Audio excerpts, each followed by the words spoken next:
I need it. I need it now. Mom? Leo, it's $100. We don't have money for that today. Mom, you're doing it wrong. Just go to the machine. The money machine. Press the buttons, get the cash. Welcome to Kid Logic.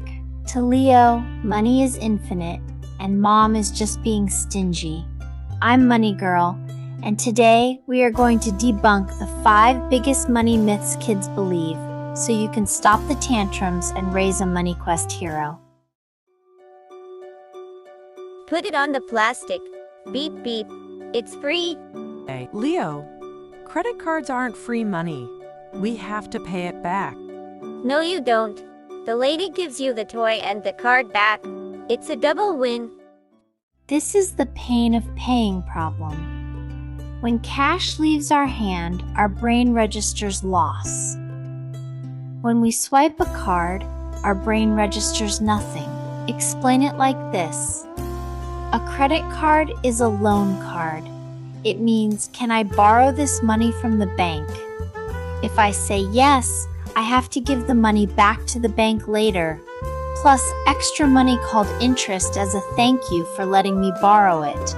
That makes the robot cost $120 instead of $100. Oh no. Extra money? No way. Fine. I won't buy the robot. I'll just buy this cool skin for my game character. It's only 500 gems. Leo, did you just spend $20 on the App Store? No, I spent gems, not dollars. Ah, the gem trap. Game developers are smart. They turn real money into fake currency, gems, coins, Robux, so kids forget it's real. Parents, you must make the invisible visible. Before letting them buy gems, make them hand you physical cash from their piggy bank. The physical act of handing over $5 to get 500 gems connects the digital world to the real world. Let's take a break. How would you handle this disaster? Question. Your child asks loudly in a quiet store, Mom, why is that man dirty? Is he poor? Option A. Shush them immediately and run away. Option B. Ignore it and pretend you didn't hear. Option C. Answer calmly and briefly. The answer is C. Shushing makes it shameful.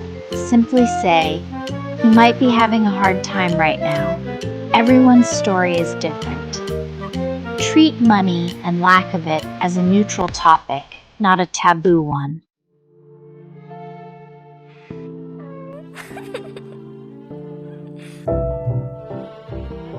Jimmy got the robot. His parents bought it. Are we poor, Mom?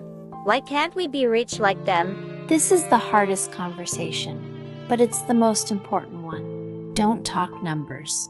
Talk priorities. Leo, we aren't poor. We have plenty for our house, food, and clothes. But every family has a different fun pie. Jimmy's family chose to use their fun pie slice on a robot. We are choosing to save our slice for our big trip to Disney World. Disney World.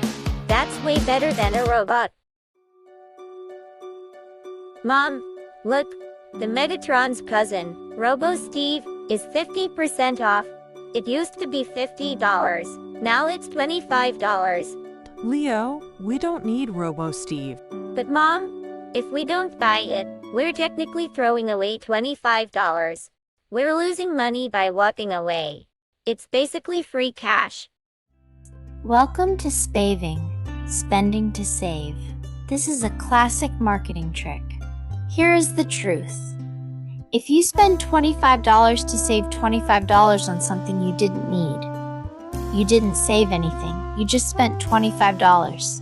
The only way to save 100% of your money is to not buy the thing at all. Whoa, Jimmy. You have so many coins. I only have this one piece of paper. I'll trade you my whole jar for your one paper. Deal. Mom, I tricked Jimmy. I gave him one paper and got like 100 monies. I'm rich. Oh, Leo, this is the quantity trap. Kids often think volume equals value. A heavy pocket feels richer than a light one. Teach them early. Money isn't about how much it weighs, it's about what it can do. One magical paper bill can buy 1,000 pennies. Never trade down just to feel heavy. So how does Leo get his robot if the ATM isn't magic and the credit card isn't free? He learns the biggest secret of all, patience. I'm proud of you, Leo. You earned that. Teaching kids about money isn't about saying no. It's about teaching them how to say yes to the right things. If you want more fun stories to help your kids master money, click this video right here where we explain needs versus wants. Keep questing, heroes. See you next time.